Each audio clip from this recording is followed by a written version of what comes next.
নমস্কার, আমি তরুণ ঘোষ। আচ্ছা, শেখ হাসিনার এই বাংলাদেশে ফেরা নিয়ে অনেকগুলো খবর আমাদের এখানে এই সমস্ত সোশ্যাল মিডিয়া এবং কয়েকটি চ্যানেলে দেখাচ্ছে বেশ কিছুদিন ধরে। এগুলো আমি দেখেও দেখি না, কারণ এগুলোর কোনো সত্যাসত্য খবর আমি খুঁজে পাইনি, মানে সত্যতা খুঁজে পাইনি পরিষ্কার করে বলতে গেলে। তাই আমি এই বিষয়টাকে নিয়ে বেশি মাথা ঘামাইনি। বাংলাদেশ থেকে বেশ কিছু লোক আমার ফোন করেন যে আপাকে কবে দেশে ফেরাচ্ছেন। ভাই, আমি জানি না, আমি বলতে পারবো না। তবে গতকালকে যখন টাইমস নাও বলে যে টেলিভিশনটা, আপনারা সকলেই জানেন টাইমস অফ ইন্ডিয়া যেটা ইংরেজি ভার্সন টেলিভিশন, তার নাম হচ্ছে টাইমস নাও, যেখানে আগে অর্ণব গোস্বামী কাজ করতেন, এডিটর ছিলেন। পরে উনি রিপাবলিক চ্যানেল করেন, ছেড়ে দিয়ে এসে। টাইমস নাও কালকে একটা খবর করেছে যে হাসিনার কি দেশে ফেরা খুব তাড়াতাড়ি হচ্ছে।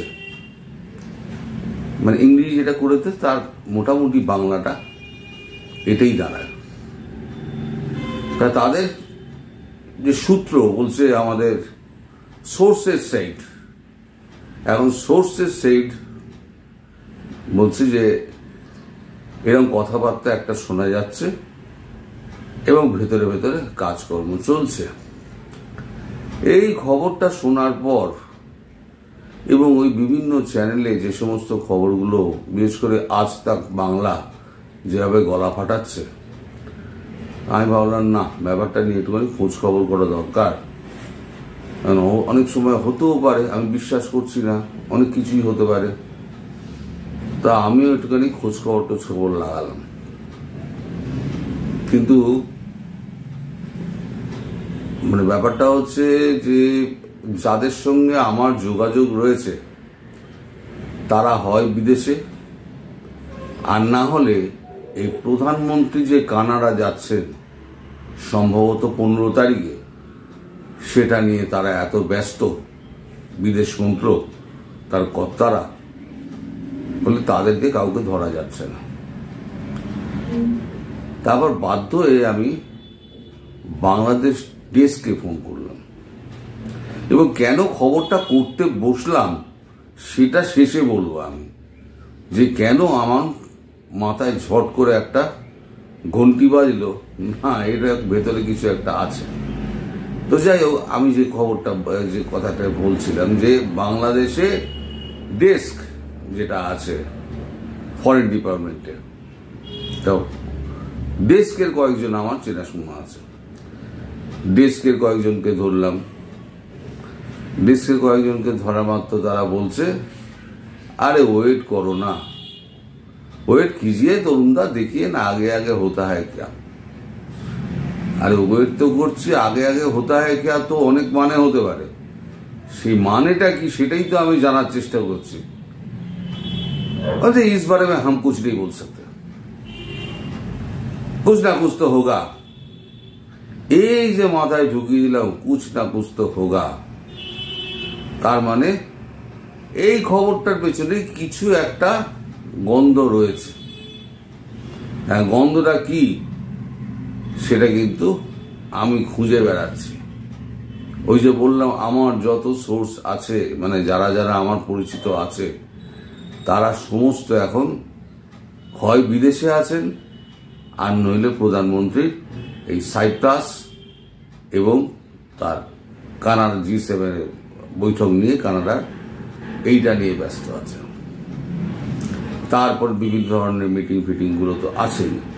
ফলে তাদেরকে আমি কোনো মতেই যোগাযোগ করতে পারছি না বলে আমি এইখানে একটু অপারগ হয়ে গিয়েছি।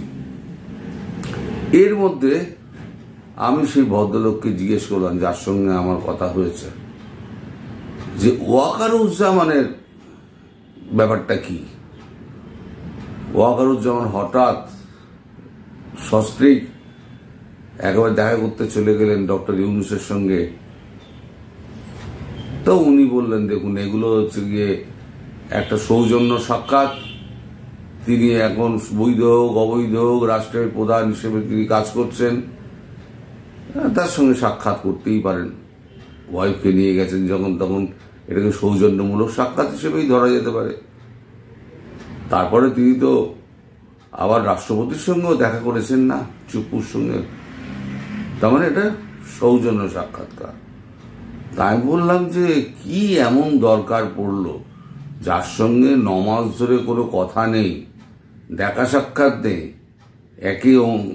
একে অপরকে সরানোর চেষ্টা করছে, ওয়াকারুজ্জামান হুঙ্কার মারছেন, ওদিকে সেনাপ্রধানকে সরানোর জন্য ইউনূসও চেষ্টা করে যাচ্ছেন, পেছনে পেছনে খেলে যাচ্ছেন। সেখানে কি এমন ঘটনা ঘটলো যেটাতে একবারে তাকে যেতে হলো ওই আবার সস্ত্রীক? তখন উনি বললেন যে দেখুন এটা ব্যাপারে তো আমি কিছু বলতে পারবো না, তবে আগে আগে দেখিয়ে না হতা হ্যায় ক্যা। এই আগে আগে দেখিয়ে না হতা হ্যায় ক্যা, এই যে কথাটার আমার মানেটা আমার মাথায় ঢুকলো না। এইবারে আমি আবার চেষ্টা করলাম এদিক ওদিক, আমার তো করতে হয়, তখন এক জায়গায় না পেলে পরে আবার 10 জায়গায় খোঁচা মারতে হয়। এই খোঁচা মারতে মারতে একটা মারাত্মক খবর পেলাম। এই খবরটা আমার ঘন্টাটাকে একেবারে আরো নাড়িয়ে দিল। সেটা হচ্ছে 2 দিন আগে আমাদের যে ডিজিএমও, সেই ডিজিএমওর সঙ্গে শেখ হাসিনার একটা বৈঠক হয়েছে। এই ধরনের ডেভেলপমেন্ট কিন্তু এই প্রথম। সেখানে কিন্তু অজিত দোভাল ছিলেন না, তিনি তো দেশে নেই, তার থাকার সম্ভাবনাও নেই। সেখানে অজিত দোভাল ছিলেন না, 1-to-1 ডিজিএমও আর্ম ফোর্সের এবং শেখ হাসিনা পরস্পর সাক্ষাৎ হয়েছে এবং বহুক্ষণ তাদের মধ্যে কথাবার্তা হয়েছে। এখন ডিজিএমওর সঙ্গে এই প্রথম একটা সাক্ষাৎ হলো। কারণ ডিজিএমওর সঙ্গে, ভারতবর্ষের ডিজিএমওর সঙ্গে বাংলাদেশের প্রধানমন্ত্রীর সাক্ষাৎটা, এটা কিন্তু অনেক অর্থ বহন করে, অনেক কিছু বলে দেয়। তার মানে কি তার কোনো পারমিশন নিতে গেছিলেন, বা তাকে কোনো প্ল্যান বাদলাতে গেছিলেন, বা তার ভবিষ্যৎ কর্মপন্থা নিয়ে কোনো আলোচনা করতে গেছিলেন, বাংলাদেশের ভবিষ্যৎ কর্মকাণ্ড নিয়ে আলোচনা করতে গেছিলেন। মানে ডিজিএমওর যাওয়া, ডিরেক্টর জেনারেল অফ মিলিটারি অপারেশনে যাওয়া মানে একটা বিরাট ব্যাপার। এই যে ভারত পাকিস্তান এত বড় যুদ্ধটা হলো, ডিজিএমও লেভেলের সঙ্গে কথা বলে কিন্তু এই পোস্টটা তৈরি হয়েছিল। সেখানে না ছিলেন অজিত দোভাল, না ছিলেন জয়শঙ্করজি, না ছিলেন মোদিজি। এই ডিজিএমও যা করার করেছে। ফলে ডিজিএমওর এখানে ভারতবর্ষে যা ক্ষমতা আছে ডিজিএমও ইচ্ছে করলে অনেক কিছু করতে পারে। সেই ডিজিএমওর হঠাৎ সাক্ষাৎ, এটা আমাকে খুব ভাবিয়ে তুলেছে। কিন্তু আমি আপনাদেরকে বলছি, আমি কিন্তু কোনো খবর এরকম পাইনি যে শেখ হাসিনা এখনই দেশে ফিরবেন। কিন্তু এই যে বলছে না আগে আগে দেখিয়ে হতা হ্যায় ক্যা, এর একটা কোনো গূঢ় অর্থ আছে যা আমি ধরতে পারছি না। মানে আমার এত অভিজ্ঞতা দিয়েও কিন্তু আমি আজ পর্যন্ত কোনো ব্যাপারে ব্যর্থ হইনি, কিন্তু এইটাতে আমি একদম চূড়ান্ত ব্যর্থ। আমি এর কোনো ইকুয়েশন মেলাতে পারছি না। দেখি আগে আগে দেখিয়ে হতা হ্যায় ক্যা। আবার ডিজিএমওর সঙ্গে মিটিং,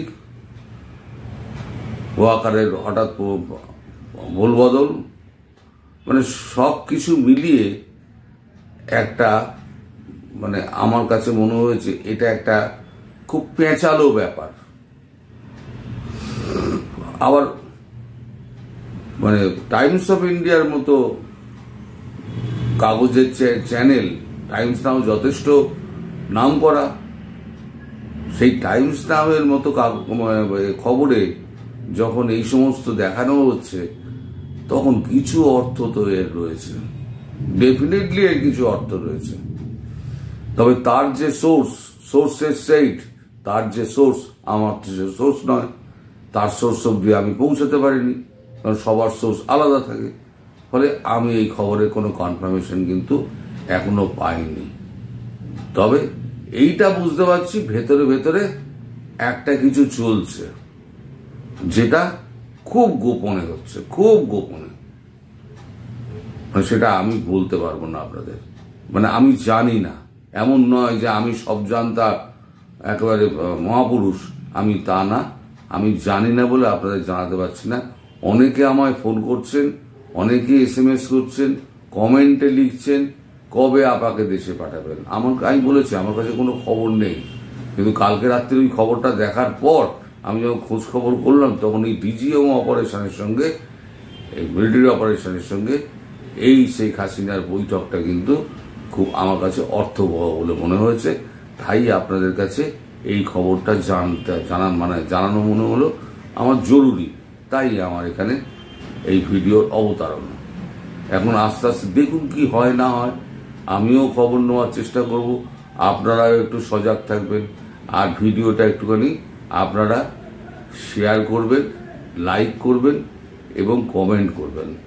আমি বারবার আপনাদের বলি এটা, না হলে পরে এই জামাতি আর হিজবুতি এরা যা করে রেখে দিয়েছে, আমি যাদের জন্য খবরটা করছি তাদের কাছে অবধি পৌঁছাচ্ছে না, ভিউজকে লটকিয়ে রেখে দিয়েছে।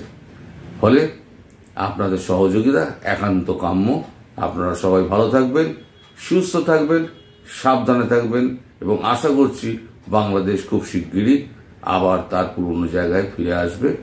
সেই কামনা করি ঈশ্বরের কাছে। সবাইকে ধন্যবাদ, নমস্কার।